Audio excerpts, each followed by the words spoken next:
اعوذ باللہ من الشیطان الرجیم، بسم اللہ الرحمن الرحیم۔ میں ہوں پروفیسر منظر عباس حسین اور میں آپ کے سامنے لے کے آتا ہوں نہج البلاغہ کے اردو خطبات۔ تو آج ہم 107 خطبہ کا ترجمہ پڑھنے جا رہے ہیں۔ مولا کائنات فرماتے ہیں، ہر چیز اس کے سامنے عاجز و سرنگوں اور ہر شے اس کے سہارے وابستہ ہے۔ وہ ہر فقیر کا سرمایہ، ہر ذلیل کی آبرو، ہر کمزور کی توانائی اور ہر مظلوم کی پناہ گاہ ہے۔ جو کہے اس کی بات بھی وہ سنتا ہے اور جو چپ رہے اس کے بھید سے بھی وہ آگاہ ہے۔ جو زندہ ہے اس کے رزق کا ذمہ اس پر ہے اور جو مر جائے اس کا پلٹنا اسی کی طرف ہے۔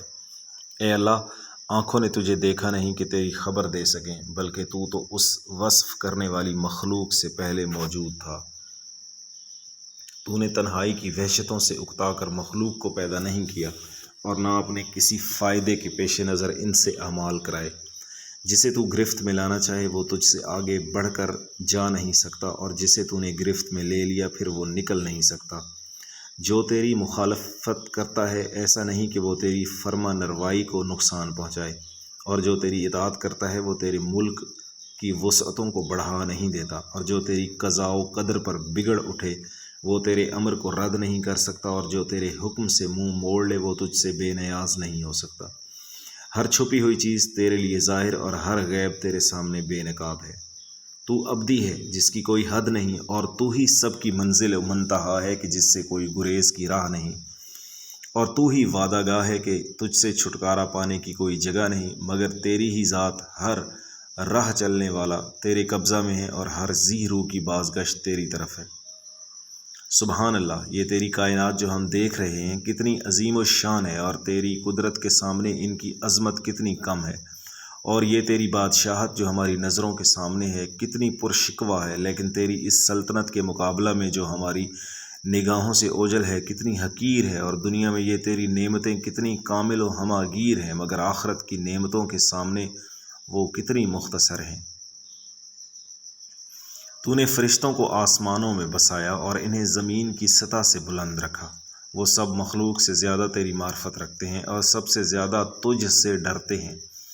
اور سب سے زیادہ تیرے مقرب ہیں۔ نہ وہ صلبوں میں ٹھہرے، نہ شکموں میں رکھے گئے، نہ ذلیل پانی نطفہ سے ان کی پیدائش ہوئی، اور نہ زمانہ کے حوادث نے انہیں منتشر کیا۔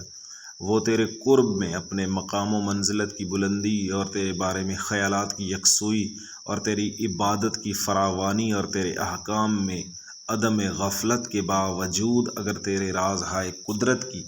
اس تہ تک پہنچ جائیں کہ جو ان سے پوشیدہ ہے، تو وہ اپنے اعمال کو بہت ہی حقیر سمجھیں گے اور اپنے نفسوں پر حرف گیری کریں گے، اور یہ جان لیں گے کہ انہوں نے تیری عبادت کا حق ادا نہیں کیا اور نہ کما حقہ تیری اطاعت کی ہے۔ میں خالق و معبود جانتے ہوئے تیری تسبیح کرتا ہوں تیرے اس بہترین سلوک کی بنا پر جو تیرا اپنے مخلوقات کے ساتھ ہے۔ تو نے ایک ایسا گھر بنایا ہے کہ جس میں مہمانی کے لیے کھانے پینے کی چیزیں، حوریں، غلمان، محل، نہریں، کھیت اور پھل مہیا کیے ہیں۔ پھر تو نے ان نعمتوں کی طرف دعوت دینے والا بھیجا، مگر نہ انہوں نے بلانے والے کی آواز پر لبیک کہی، اور نہ ان چیزوں کی طرف راغب ہوئے جن کی تو نے رغبت دلائی تھی، اور نہ ان چیزوں کے مشتاق ہوئے جن کا تو نے اشتیاق دلایا تھا۔ وہ تو اسی مردار دنیا پر ٹوٹ پڑے کہ جسے نوچ کھانے میں اپنی عزت و آبرو گنوائے جا رہے تھے، اور اس کی چاہت پر ایکا کر لیا تھا۔ جو شخص کسی شے سے بے تحاشا محبت کرتا ہے تو وہ اس کی آنکھوں کو اندھا، دل کو مریض کر دیتی ہے۔ وہ دیکھتا ہے تو بیمار آنکھوں سے، سنتا ہے تو نہ سننے والے آنکھوں سے۔ شہوتوں نے اس کی عقل کا دامن چاک کر دیا ہے، اور دنیا نے اس کے دل کو مردہ بنا دیا ہے، اور اس کا نفس اس پر مر مٹا ہے۔ یہ دنیا کا اور ان لوگوں کا جن کے پاس کچھ بھی وہ دنیا ہے بندہ و غلام بن گیا ہے۔ جدھر وہ مڑتی ہے ادھر یہ مڑتا ہے، جدھر اس کا رخ ہوتا ہے ادھر ہی اس کا رخ ہوتا ہے۔ نہ اللہ کی طرف سے کسی روکنے والے کے کہنے سننے سے وہ رکتا ہے، اور نہ ہی اس کے کسی واعظ و پند کرنے والے کی نصیحت مانتا ہے۔ حالانکہ وہ ان لوگوں کو دیکھتا ہے کہ جنہیں عین غفلت کی حالت میں وہاں پر جکڑ لیا گیا کہ جہاں نہ تدارک کی گنجائش اور نہ دنیا کی طرف پلٹنے کا موقع ہوتا ہے، اور کسی طرح وہ چیزیں ان پر ٹوٹ پڑیں کہ جن سے وہ بے خبر تھے، اور کس طرح اس دنیا سے جدائی کی گھڑی سامنے آ گئی کہ جس سے پوری طرح مطمئن تھے، اور کیونکہ آخرت کی ان چیزوں تک پہنچ گئے کہ جن کی انہیں خبر دی گئی تھی۔ اب جو مصیبتیں ان پر ٹوٹ پڑی ہیں انہیں بیان نہیں کیا جا سکتا۔ موت کی سختیاں اور دنیا چھوڑنے کی حسرتیں مل کر انہیں گھیر لیتی ہیں، چنانچہ ان کے ہاتھ پیر ڈھیلے پڑ جاتے ہیں، رنگتیں بدل جاتی ہیں، پھر ان کے اعضاء میں موت کی دخل اندازیاں بڑھ جاتی ہیں۔ کوئی ایسا ہوتا ہے کہ پہلے ہی اس کی زبان بند ہو جاتی ہے، در صورت یہ کہ اس کی عقل درست اور ہوش و حواس باقی ہوتے ہیں۔ وہ اپنے گھر والوں کے سامنے پڑا ہوا اپنی آنکھوں سے دیکھتا ہے اور اپنے کانوں سے سنتا ہے، اور ان چیزوں کو سوچتا ہے کہ جن میں اس نے اپنی عمر گنوا دی ہے اور اپنا زمانہ گزار دیا ہے، اور اپنے جمع کیے ہوئے مال و متاع کو یاد کرتا ہے کہ جس کے طلب کرنے میں جائز و ناجائز سے آنکھیں بند کر لی تھیں، اور جسے صاف اور مشکوک ہر طرح کی جگہوں سے حاصل کیا تھا۔ اس کا وبال اپنے سر لے کر اسے چھوڑ دینے کی تیاری کرنے لگا۔ وہ مال اب اس کے پچھلوں کے لیے رہ جائے گا کہ وہ اس سے عیش و آرام کریں اور گل چھڑے اڑائیں۔ اس طرح وہ دوسروں کو تو بغیر ہاتھ پیر ہلائے یوں ہی مل گیا، لیکن اس کا بوجھ اس کی پیٹھ پر رہا، اور یہ اس کے مال کی وجہ سے ایسا گروی ہوا ہے کہ بس اپنے کو چھڑا نہیں سکتا۔ مرنے کے وقت یہ حقیقت جو کھل کر اس کے سامنے آ گئی تو ندامت سے وہ اپنے ہاتھ کاٹنے لگا، اور عمر بھر جن چیزوں کا طلبگار رہا تھا اب ان سے کنارہ ڈھونڈتا ہے، اور یہ تمنا کرتا ہے کہ جو اس مال کی وجہ سے اس پر رشک و حسد کیا کرتے تھے، کاش کہ وہی اس مال کو سمیٹتے نہ وہ۔ اب موت کے تصرفات اس کے جسم میں اور بڑھے، یہاں تک کہ زبان کے ساتھ ساتھ کانوں پر بھی موت چھا گئی۔ گھر والوں کے سامنے اس کی یہ حالت ہوتی ہے کہ نہ زبان سے بول سکتا ہے، نہ کانوں سے سن سکتا ہے، آنکھیں گھما گھما کر ان کے چہروں کو تکتا ہے، ان کی زبانوں کی جنبشوں کو دیکھتا ہے، لیکن بات چیت کی آوازیں نہیں سن پاتا۔ پھر اس سے موت اور لپٹ گئی کہ اس کی آنکھوں کو بھی بند کر دی، جس طرح اس کے کانوں کو بند کیا تھا، اور روح اس کے جسم سے مفارقت کر گئی۔ اب وہ گھر والوں کے سامنے ایک مردار کی صورت میں پڑا ہوا ہے کہ اس کی طرف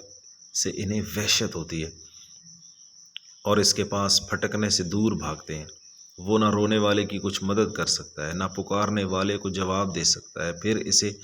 اٹھا کر زمین میں جہاں اس کی قبر بننا ہے لے جاتے ہیں، اور اسے اس کے حوالے کر دیتے ہیں کہ اب وہ جانے، اور اس کا کام اور اس کی ملاقات ہمیشہ کے لیے منہ موڑ لیتے ہیں، یہاں تک کہ نوشتہ تقدیر اپنی میعاد کو اور حکم الہی اپنی مقررہ حد کو پہنچ جائے گا، اور پچھلوں کو اگلوں کے ساتھ ملا دیا جائے گا، اور فرمان قضا پھر سرے سے پیدا کرنے کا ارادہ لے کر آئے گا، تو وہ آسمانوں کو جنبش میں لائے گا اور انہیں پھاڑ دے گا، اور زمین کو ہلا ڈالے گا اور اس کی بنیادیں کھوکھلی کر دے گا، اور پہاڑوں کو جڑ و بنیاد سے اکھاڑ دے گا، اور وہ اس کے جلال کی ہیبت اور قہر و غلبہ کی دہشت سے آپس میں ٹکرانے لگیں گے۔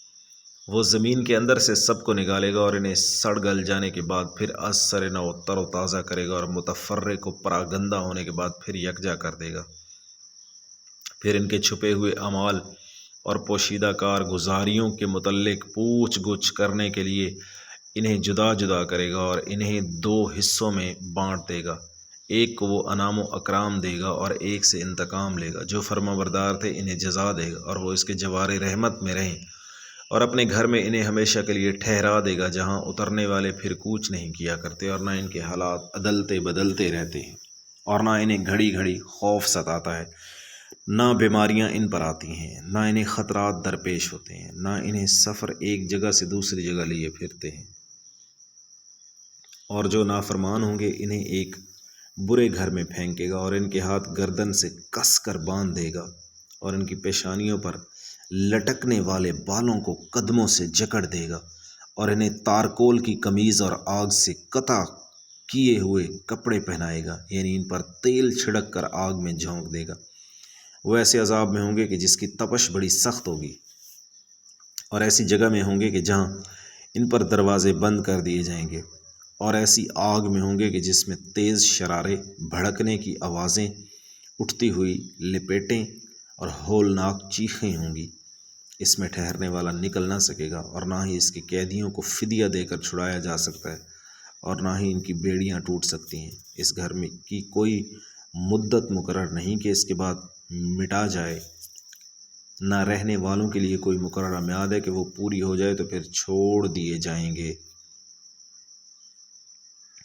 انہوں نے اس دنیا کو ذلیل و خوار سمجھا اور پست و حقیر جانا، اور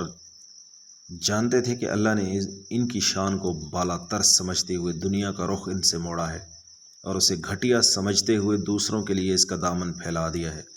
لہٰذا آپ نے دنیا سے دل ہٹا لیا اور اس کی یاد اپنے نفس سے مٹا ڈالی، اور یہ چاہتے رہے کہ اس کی سجدہ ان کی نظروں سے اوجھل رہے،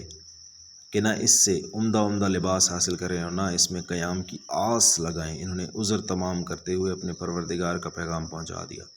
اور ڈراتے ہوئے امت کو پندہ و نصیحت کی اور خوشخبری سناتے ہوئے جنت کی طرف دعوت دی۔ ہم نبوت کا شجرہ، رسالت کی منزل، ملائکہ کی فرودگاہ، علم کا معدن یعنی خزانہ اور حکمت کا سر چشمہ ہیں۔ ہماری نصرت کرنے والا اور ہم سے محبت کرنے والا رحمت کے لیے چشم برا ہے، اور ہم سے دشمنی و عناد رکھنے والے کو قہر الہی کا منتظر رہنا چاہیے۔ یہ تھا خطبہ نمبر 107 نہج البلاغہ کا اردو ترجمہ۔ آپ سے گزارش ہے کہ چینل کو سبسکرائب کریں اور دوستوں کے ساتھ شیئر ضرور کریں۔ بہت بہت شکریہ۔